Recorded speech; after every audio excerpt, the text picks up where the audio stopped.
أما بعد فأعوذ بالله من الشيطان الرجيم. بسم الله الرحمن الرحيم.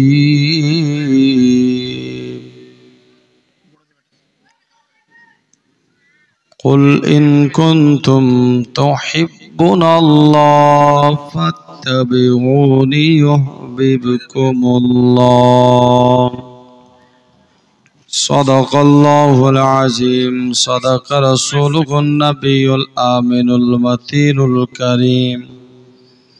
نحن على ذلك لمن الشاهدين والشاكرين والحمد لله رب العالمين. إن الله وملائكته يصلون على النبي يا أيها الذين آمنوا صلوا عليه وسلموا تسليما. اللهم صل على مونيتر ساوند دين وعلى آل سيدنا وعلى آل नहीं यार खुलबे ना আরেকটু দিন কিছু ছাড়েন লাগছে না যে বক্তব্য দিচ্ছি মানে কানে লাগছে না وعلى آل سيدنا مولانا محمد আসমান সুন্দর জমিন সুন্দর আরো সুন্দর গাছপালা আসমান সুন্দর জমিন সুন্দর আরো সুন্দর গাছপালা তাহার চেয়ে বেশি সুন্দর দয়ার নবী মুস্তাফা। আল্লাহুম্মা সাল্লি আলা মাওলানা মুহাম্মদ ওয়া আলা আলি সাইয়্যিদিনা ওয়া আলা আলি سيدنا مولانا محمد صلى الله تعالى عليه وسلم. जय होक ब्रदर इस्लाम मुअज्जज़ सामाईन इकराम, अल्लाह तबारक व ताआलार लाख लाख शुक्रिया जे आज अपनी आमी सबाई ए पवित्र महफिले ঠান্ডার রাত্রিতে আসার এবং বসার তৌফিক দান পেয়েছি, তাই সকলে শুকরিয়া আদায় করি, বলি আলহামদুলিল্লাহি রাব্বিল আলামিন। তারপরে পরে আমিনার লাল মরদ লাল জেনার নাম এখানে ওখানে আসমানে জমিনে হাদিসে কোরআনে মুমিনের জবানে জবানে এ নবীকে হাজির ও নাজির জেনে আপনি আমি সকলে মিলে উচ্চ স্বরে ভক্তি ভরে মহাব্বতের সাথে একবার সকলে আরো বলুন আল্লাহুম্মা আমিন। ব্রাদার ইসলাম মুআজ্জাজ সামাঈন ইকরাম, আসুন আমি আয়াতে কারিমা তিলাওয়াত করেছি নবী সম্পর্কে মোহাব্বত সম্পর্কে,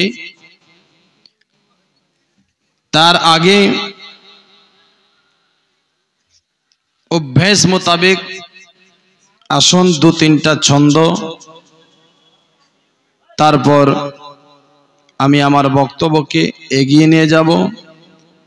আপনারা যে জেগে আছেন এখন 12টা 28 মিনিট হয়ে গেছে, যদি জেগে থাকেন তো একবার সকলে হাত তুলে বলুন তো ইয়া রাসূলুল্লাহ। মানে সবার হাত ওঠে না নাকি? আর যাই হোক ব্রাদার, তবে আমি বলতে চাচ্ছি যদি সবাই একটু নিকটে চলে আসতেন তো একটু ভালো লাগতো না? লাগতো কিনা বলেন? সবাই যদি একটু নিকটে চলে আসতেন, পাশে চলে আসতেন, তো আমাকে কষ্ট করে আর এদিকে ঘুরতে হতো। ভাই চলে আসুন, কবি বলছে শোনো, তুমি আল্লাহ পাকের নূর গো, মা আমেনা বাগের ফুল, তুমি আল্লাহ পাকের নূর গো, মা আমেনা বাগের ফুল, তুমি আল্লাহ পাকের নূর গো, মা আমেনা বাগের ফুল। আর সকাল সন্ধ্যা মনে পড়ে রাসূলুল্লাহর কথা, আমি কি করিব ঘুরে বেড়াই, যায় না ঘরে থাকা। আর সকাল সন্ধ্যা মনে পড়ে রাসূলুল্লাহর কথা, আমি কি করিব ঘুরে বেড়াই, যায় না ঘরে থাকা। কে ও গো নবী দয়া করে,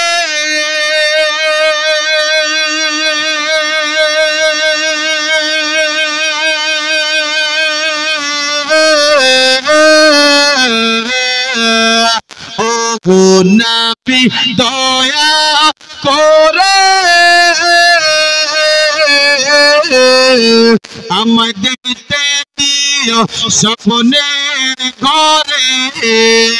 আর সারা জীবন রইব পরে, সারা জীবন রইব পরে তোমার পায়ের ধুল, তুমি আল্লাহ পাকের নূর গো, মা আমেনা বাগের ফুল, তুমি আল্লাহ পাকের নূর গো, মা আমেনা বাগের ফুল।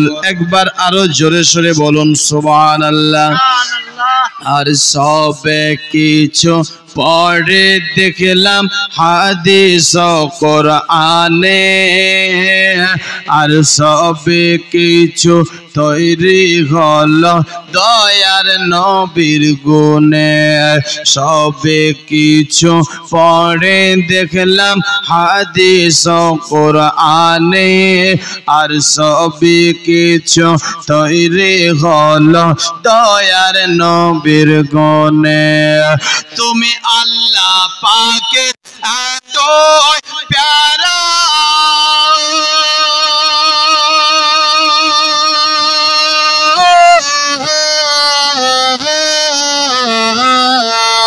তুমি আল্লাহ পাকের এত প্যারা, ও গো মা আমিনার নয়ন তারা, দো জাহানে বাদশাহ এলো, দো জাহানে নবী এলো, মুহাম্মদ রাসূল, তুমি আল্লাহ পাকের নূর গো, মা আমেনা বাগের ফুল, তুমি আল্লাহ পাকের নূর গো, মা আমেনা বাগের ফুল। আরে আমার নবী জন্ম হলো মক্কা শহরে, আরে আমার নবীর জন্ম হলো মক্কা শহরে, আর লক্ষ লক্ষ ফারিস্তারা মা আমিনার ঘরে। ও গহর গালে মা ফারিস্তারা,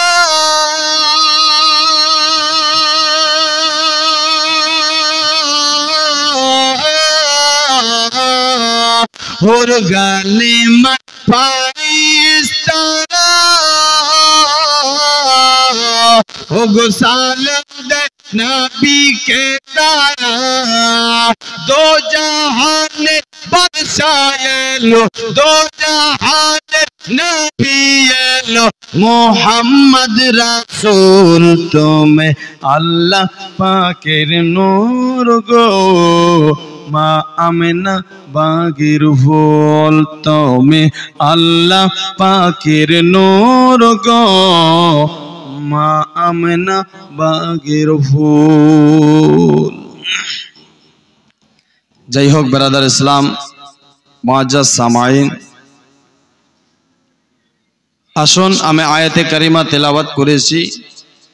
আল্লাহ তাবারক ওয়া তাআলা কোরআন পাকের মধ্যে ঘোষণা করে বলছেন, কুল ইন কুনতুম তুহিব্বুনাল্লাহ ফাত্তাবিউনি ইউহিব্বুকুমুল্লাহ। আল্লাহ বলছে, হে নবী তুমি বলে দাও, এ নবী তুমি জানিয়ে দাও, প্রচার করে দাও তোমার উম্মত উম্মতিদের কাছে, যদি খোদাকে রাজি করতে হয়, যদি খোদাকে আপন করতে চায়, তারা যেন তোমার ইত্তেবা করে, তারা যেন তোমাকে ভালোবেসে নেয়। হে বন্ধু, যে তোমাকে ভালোবাসবে, যে তোমার হয়ে যাবে, আমি আল্লাহ অটোমেটিক তার হয়ে যাব। জোরে বলুন সুবহানাল্লাহ। যে তোমার হবে, যে তোমাকে ভালোবাসবে, এ বন্ধু আমি আল্লাহ অটোমেটিক তাকে ভালোবাসবো, আমি আল্লাহ অটোমেটিক তার হয়ে যাব।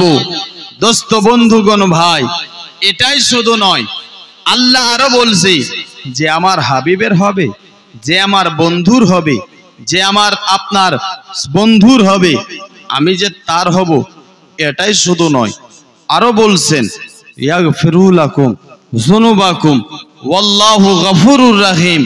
যে আমার বন্ধুর হবে, আমি আল্লাহ তার সাথে জিন্দেগির গুনাহ খাতাগুলোকে মাফ করে দিব। জোরে বলো, সাথে জিন্দেগির গুনাহ খাতাগুলোকে আমি আল্লাহ মাফ করে দিব, মাফ।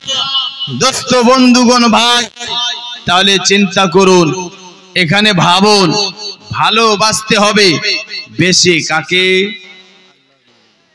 নবীকে। কতটা ভালোবাসতে হবে? জানের থেকেও বেশি, প্রাণের থেকেও বেশি, ঘর বাড়ির থেকেও বেশি, জমি জায়গার থেকেও বেশি, হীরা মুক্তার থেকেও বেশি, নিজের বেটার থেকেও বেশি, নিজের বেটির থেকেও বেশি, নিজের বাপ মায়ের থেকেও বেশি, নিজের বিবির থেকেও বেশি, নিজের জানের থেকেও বেশি ভালোবাসতে হবে সব থেকে আমার নবীকে বেশি। ভালোবাসতে হবে সব থেকে আমার নবীকে বেশি। দোস্ত বন্ধুগণ ভাই, তবে দেখুন, ভালো তো বাসতে হবে।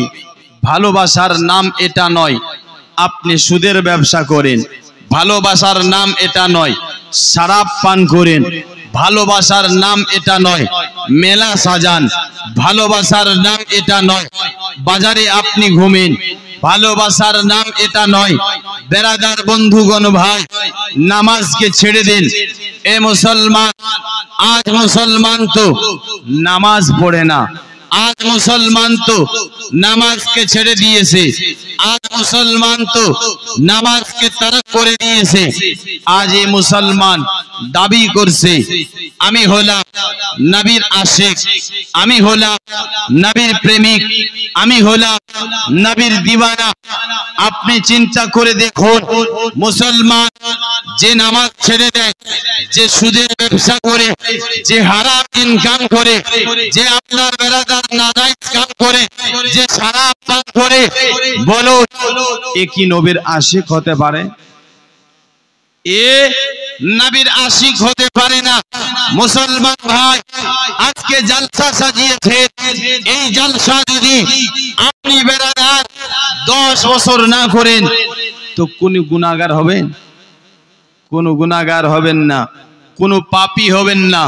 কিন্তু মুসলমান এক ওয়াক্তের নামাজকে যদি জেনে শুনে ছেড়ে দিই অনেক বড় গুনাহগার হয়, অনেক বড় পাপী হয়। আপনি আমি নিজেকে নবীর আশিক দাবি করছি, নবীর প্রেমিক দাবি করছি। মুসলমান ভাই, আপনার থেকে বড় আশিক ছিল বেরাদার নবীর সাহাবাগণেরা। সাহাবাদের জিন্দেগি খুলে দেখো, তাদের কি জিন্দেগিতে কোনো নামাজ কাজা ছিল? বেরাদার আবু বকর সিদ্দিকের জিন্দেগি খুলে দেখুন, তার জিন্দেগিতে কি কোনো নামাজ কাজা ছিল? ওসমান গনির আপনার জিন্দেগি খুলে দেখুন, উমরের জিন্দেগি খুলে দেখুন, আলীর জিন্দেগি খুলে দেখুন। বেরাদার এদের জিন্দেগিতে কোনো নামাজ কাজা ছিল নাকি? মুসলমান ভাই, আজ আপনি আমি নামাজকে ছেড়ে দিয়ে নিজেকে দাবি করছি নবীর প্রেমিক, নবীর আশিক। কেমন আশিক চিন্তা করে দেখুন। আরে নবীর আশিক তো সে হয় যে নামাজ পড়ে। নবী আমার বলছে নামাজটাই হলো আমি রাসূলুল্লাহর চোখের ঠান্ডা। জোরে বলুন, নামাজটা মুক্তার 5 বস্তা সিমেন্ট। আল্লাহ যেন ওনার দানকেও কবুল করে। বেরাদার বন্ধুগণ ভাই, ভালোবাসতেন সাহাবারা জানের থেকেও বেশি। আবু বকরের জিন্দেগি শুনেছেন হয়তো। বেরাদার বদরের যুদ্ধ হয়েছিলেন। কিসের যুদ্ধ? বদরের যুদ্ধ। এই বদরের যুদ্ধের সময় আবু বকর সিদ্দিক ছিলেন নবীর দিকে। কার দিকে? নবীর দিকে। আর হযরতে আপনার বেরাদার আবু বকর সিদ্দিকের যে বেটা ছিলেন সে ছিলেন নবী আপনার আবু জাহেলের দিকে। কার দিকে? সে ছিলেন আবু জাহেলের দিকে। কিন্তু এই আবু বকর সিদ্দিকের ছেলে যখন পরে ঈমান নিয়ে আসলেন, আব্বাকে বলছে, আব্বাকে কি বলছে? ও আব্বা, আপনার একটা জিনিস আমার বারবার মনে পড়ে। কি বেটা বলো? বলছেন আব্বা, কথা হলো এটা যে একদিন ওই যে বদরের ময়দানে যুদ্ধ হয়েছিল, আপনার প্রথম যুদ্ধ, আব্বা ওই সময় কিন্তু আমার তলোয়ারটা বারবার আপনার উপরে উঠেছিল, কিন্তু আমি আপনাকে ছেড়ে দিয়েছিলাম। কেন জানেন আব্বা? যে আপনি আমার আব্বা লাগেন। আপনাকে দেখে আমার মায়া হতো, আপনাকে দেখে আমার দয়া হতো আব্বা, এই জন্য আমি আপনাকে ছেড়ে দিয়েছিলাম। আবু বকর সিদ্দিকের জবাব শুনেন। আবু বকর সিদ্দিক বলছে, বেটা তুই তো ওই দিন আমাকে ছেড়ে দিয়েছিলি, তুই তো আমাকে আপনার আব্বা মনে করে ছেড়ে দিয়েছিলে। তোমার দয়া এসেছিল, তোমার মায়া এসেছিল, তোমার আপনার আব্বার প্রতি ভালোবাসা ছিল, যার কারণে তুমি ছেড়ে দিয়েছিলে। বেটা তোমার কিসমত ভালো ছিল, যদি ওই দিন আমার তলোয়ারটা তোমার গলার উপর উঠে যেত, বেটা আমি তোমাকে বেটা মনে করে ছেড়ে দিতাম না, দুশমনের রাসূল মনে করে আমি তোমার গলাটাকে কেটে দিতাম। জোরে বলুন সুবহানাল্লাহ। ওই দিন যদি ভাইজান আমার 200 টাকা দিয়েছে, আল্লাহ ওনার দানকে কবুল করো। বেরাদার আবু বকর ছিলেন আবু বকর যে নিজের বেটার থেকেও বেশি ভালোবাসতেন। জোরে বলো, কতটা ভালোবাসতেন? আসুন বেরাদার আমি আপনাকে একটুখানি শোনাই। আবু বকর সিদ্দিক জানের থেকেও বেশি, প্রাণের থেকেও বেশি। এই যে দেখেন আরেকজন 200 টাকা দিয়েছে, এইভাবে আসলে কি জলসা হয়? হ্যাঁ, আর মাদ্রাসার জলসা চান্দাও লাগে নাকি? চান্দারও দরকার আছে। যে কোনো বক্তার একটা সিস্টেম থাকে। আধা ঘন্টা পৌনে 1 ঘন্টা বক্তব্য হয়ে যাবে, অটোমেটিক বক্তা চাইতে লাগবে। কি বেরাদার মুআজ্জাজ সামাঈন কিরাম, আবু বকর সিদ্দিক, আসল সংক্ষেপে আমি বলতেছি, আবু বকর সিদ্দিক নিজের জানের থেকেও বেশি নবীকে ভালোবাসতেন। জোরে বলো, কতটা ভালোবাসতেন দেখেন। হিজরতের সময় আমার নবী মক্কাতে 53 বছর ছিলেন। কয় বছর? 53 বছর। আর তার মধ্যে 13টা বছর ইসলাম প্রচার করেছেন। কয় বছর?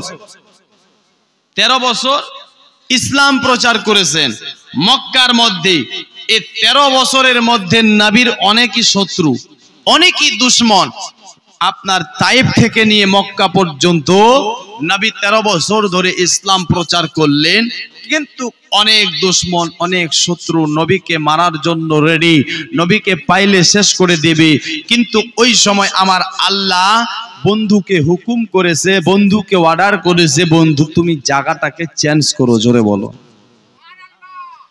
আমার আপনার নবী, দয়ার নবী, মায়ার নবী মুস্তাফা। বেরাদার, লম্বা ঘটনা আমি সংক্ষেপে একটু আপনাদের শোনাতে চাই, হয়তো আপনারা শুনেছেন। আমার নবী হিজরত করেছিলেন, মক্কা থেকে মদিনার দিকে গিয়েছিলেন, আপনার আবু বকর সিদ্দিককে সঙ্গে নিয়েছিল। বেরাদার, আবু বকর সিদ্দিককে সঙ্গে নিয়ে আমার নবী হিজরত করতেন, রওনা হয়ে গেছে, চলতে লেগেছে। রাত্রে বেলা সফর করে দিনের বেলা লুকিয়ে থাকে, রাত্রে বেলা সফর করে দিনের বেলা আপনার লুকিয়ে থাকে। এইভাবে আপনার চলতেছেন, চলতে চলতে চলতে চলতে আপনার বাবাজি, আপনার আমার আবু বকর সিদ্দিক দেখছে রাত আপনার শেষ হতে লেগেছে, আর যেন দিন হতে লেগেছে, সকাল হতে লেগেছে। আবু বকর সিদ্দিক তার নবীকে জিজ্ঞেস করে, নবী গো, ইয়া রাসূলুল্লাহ, ইয়া হাবিবাল্লাহ, হুজুর আপনার সকাল হতে লেগেছে, দুশমন চতুর্দিকে, দুশমন চতুর্দিকে, শত্রু আমাদের খুঁজতেছে, আর আমাদের পেলে নবী গো আমাদের মেরে দেবে, কতল করে দেবে। ইয়া রাসূলুল্লাহ, হুজুর আমরা এখন কোথায় লুকাবো, আমরা কোথায় লুকাবো, কোথায় লুকাবো, একটুখানি বলেন। আমার দয়ার নবী, মায়ার নবী মুস্তাফা বলছে, ও আবু বকর সিদ্দিক, দেখো দেখো ওই যে একটি পাহাড়, যেই পাহাড়টার নাম হলো গারে সূর। মুসলমান, হয়তো আপনারা শুনেছেন, আমি সঠিক শুধু বলতে যাই, ওই যে দেখো গারে সূর পাহাড়টা। আবু বকর সিদ্দিক যখন এই পাহাড়ের দিকে আপনার তাকায়, পাহাড়টা এত উঁচু ছিলেন ভাই, যেই পাহাড়ে চাপতে গেলে আপনার রাস্তা নাই। বেরাদাত, আমার নবী যদি চাপে আপনার পা কেটে যেতে পারে, হাত কেটে যেতে পারে। তাই চিন্তা করতেছে, কি চিন্তা করছে, না না না না, আমি আবু বকর থাকতে নবী কষ্ট পাবে, এটা হতে পারে না। আমার রাসূল পাককে বলছে, নবী গো, ইয়া রাসূলুল্লাহ, হুজুর আপনি একটা কাজ করেন। কি বলো বলো। নবী গো, আপনি আমি আবু বকর পিঠে চেপে যান, যেমনি করে হবে আপনাকে নিয়ে কষ্ট মষ্ট করে গারে সূর পাহাড়ে চেপে যাব। আচ্ছা, যে পাহাড়ে চাপতে গিয়ে নবীকে কষ্ট হবে, আবু বকরকে হবে না?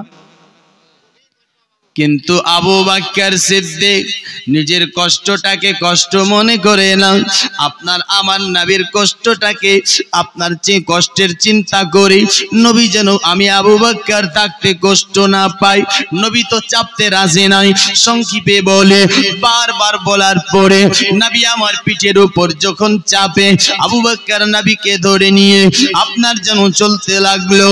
চলতে চলতে চলতে চলতে আবু বকর সিদ্দিক বলতেছেন কি, আমি যখন চলি, চলার সময় আমার পাটা একটা বিরাট বড় পাথরের উপরে পড়ে যায়, মনে হয় পড়ে যাব, মনে হয় আমার পায়ের মধ্যে কেটে যাবে, হয়তো রক্ত বার হবে। কিন্তু যখন আমি সেই জায়গার মধ্যে আমি আবু বকর পা দিলাম, তো দেওয়ার সঙ্গে সঙ্গে সেই উঁচু জায়গাটা, উঁচু পাথরটা মনে হয় তোলার মতো নরম হয়ে গেল। আমার পা যেন আপনার তোলার মতো নরম জায়গাতে পড়ল, আর আমার নবী আপনার নেমে গেল। রাসূল পাক যখন নেমে গেল, আবু বকর বলতেছে, আমি আবার ট্রাই করলাম, উঁচু জায়গার মধ্যে পা দিলাম, আর যেন নরম হয় না। কারণটা কি বুঝে গেলাম, কারণ একটাই ছিল, এখন আমার পিঠের মধ্যে নবী না, আর তখন নবী ছিল। এই নবীর কারণে আল্লাহ নিজের বন্ধুর ওসিলায় পাথরকে নরম বানিয়ে দিয়েছিল। বেরাদার বন্ধুগণ ভাই, যাই হোক এগিয়ে যাই। আবু বকর সিদ্দিক আপনার চলে গেল গারে সুর পারে, যখনই চেপে গেল, চাপার পরে নবীকে বলেছেন, নবী গো, ইয়া রাসূলুল্লাহ, ইয়া হাবিবাল্লাহ, দুশমন চতুর্দিকে, আমাদের লুকাতে হবে। হুজুর কোথায় লুকাবো? বলছো আবু বকর, এই আপনার পাহাড়ের মধ্যে একটি গর্ত রয়েছে, সে গর্তের মধ্যে আমরা লুকাবো। আবু বকর সিদ্দিক বলছেন, নবী গো, এই গর্তের মধ্যে মানুষ চলাফেরা করেনি, মানুষ আপনার জায়সি করেনি, আর ওই গর্তের মধ্যে হুজুর সাপ থাকতে পারে, বিষাক্ত থাকতে পারে। হুজুর আপনি ওখানে যাবেন? না না না না, আগে আমি আবু বকর যাব। ও আবু বকর, আমি গেলে কি হবে? না হুজুর, সাপ থাকলে আপনাকে সাপ কেটে নিতে পারে, তাই আপনি একটু দাঁড়ান, আমি আপনাকে ডাকবো।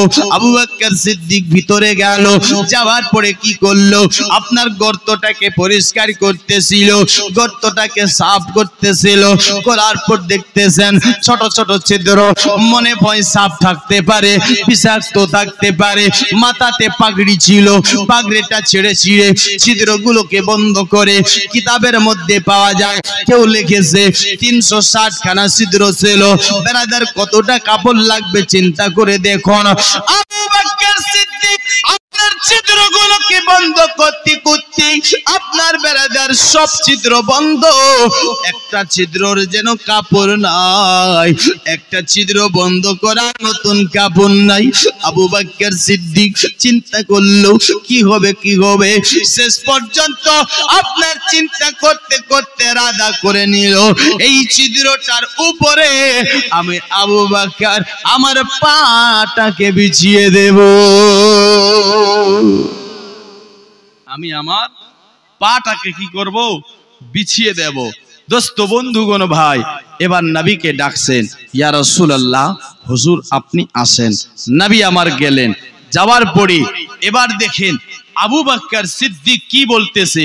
আবু বকর বলছে, ইয়া রাসূলুল্লাহ, হুজুর আপনি আজ থেকে কয়েকদিন ধরে ঘুমাননি, হুজুর যেদিন থেকে সফর হচ্ছে আপনি ঘুমাতে পারেননি, ইয়া রাসূলুল্লাহ আপনি ঘুমান, আমি আবু বকর বসে বসে জাগি। জোরে বলো, আপনি ঘুমান, আমি বসে বসে জাগি। বেরাদার দেখুন, চিন্তা করে, যেই দিন থেকে নবী ঘুমায়নি ওই দিন থেকে তো আবু বকর সিদ্দিকও ঘুমায়নি, কিন্তু নিজের চিন্তা করে না, নবীর চিন্তা করছে। জোরে বলুন সুবহানাল্লাহ। ইয়া রাসূলুল্লাহ, হুজুর আপনি ঘুমান। এ বেরাদার, এটা ছিল ভালোবাসা, এটা ছিলেন মোহাব্বত। এ বেরাদার, এটাই শুধু নয়, আবার ওই জায়গার মধ্যে একটা সাপ ছিল। সাপ কি ছিল? সাপ। এই সাপটা কেউ লিখেছেন 400 বছর ধরে ছিল। কত বছর? 400 বছর ধরে সাপটা ছিল। আবার কেউ লিখেছে কি, যে ওই সাপটা হযরতে সুলেমান নবীর যুগ থেকে ছিলেন। জোরে বলো, কার যুগ থেকে? সুলেমান নবীর যুগ থেকে। কেন? সুলেমান নবীকে আল্লাহ এমন আপনার মুখে জবানে তাসির দিয়েছিলেন, আল্লাহ সুলেমান নবীকে তো পাওয়ার দিয়েছে, তো ক্ষমতা দিয়েছে। সুলেমান নবী যখন ওয়াজ করতেন, বয়ান করতেন, বেরাদার জঙ্গলের পশু পাখিরা সবাই ছুটে আসতো। জোরে বলো, বেরাদার জঙ্গলের পশুরা ছুটে আসতো, জঙ্গলের সাপেরা ছুটে আসতো, জঙ্গলের আপনার যেন বাঘেরা ছুটে আসতো, জঙ্গলের সকল আপনার জন্তু ছুটে আসতো, এবং কি দরিয়ার মাছ পর্যন্ত সুলেমান নবীর বয়ান শুনতে চলে আসতেন। হে বেরাদার, সুলেমান নবী বয়ান করেছিল। কি বয়ান করেছিল? একজন নবী দুনিয়ার বুকে আসবে, যার নাম আপনার মুহাম্মদ হবে। এই নবীকে যদি আপনার আল্লাহ না বানাবার মাকসদ করত, যদি এই নবীকে না বানাতো, আমার আল্লাহ তাআলা আসমান জমিন চন্দ্র সূর্য নক্ষত্র গ্রহ তারাকে বানাতো না, আমার আল্লাহ 18,000 মাখলুকাতকে সৃষ্টি করতো না, এবং কি কাউকে বানাতো না, আমি সুলেমান নবীকেও বানাতো না। আল্লাহ তাআলা এই নবীকে দুনিয়ার বুকে পাঠাবে। এই নবী আপনার আসবে মক্কার সরজমিনে, এই আপনার মক্কাতে জন্ম নেবে। মক্কাতে আবার যখন ইসলাম প্রচার করার সময় আসবে, ইসলাম প্রচার করবে, তখন অনেক শত্রু হবে, অনেক দুশমন হবে। ওই নবী তারপর হিজরত করে মক্কা থেকে মদিনার দিকে রওনা হয়ে যাবে। আর আসার পথে আপনার গাড়ে সুর পাহাড়ে চাপবে। ওই পাহাড়ের মধ্যে আপনার চাপবে, ওখানে 3 দিন 3 রাত্রি আপনার কাটবে। আর ওই নবী যেই রাস্তা দিয়ে আপনার যাবে, ওই রাস্তাটা মুস্কু আম্বারে থেকে বেশি খুশবু হবে।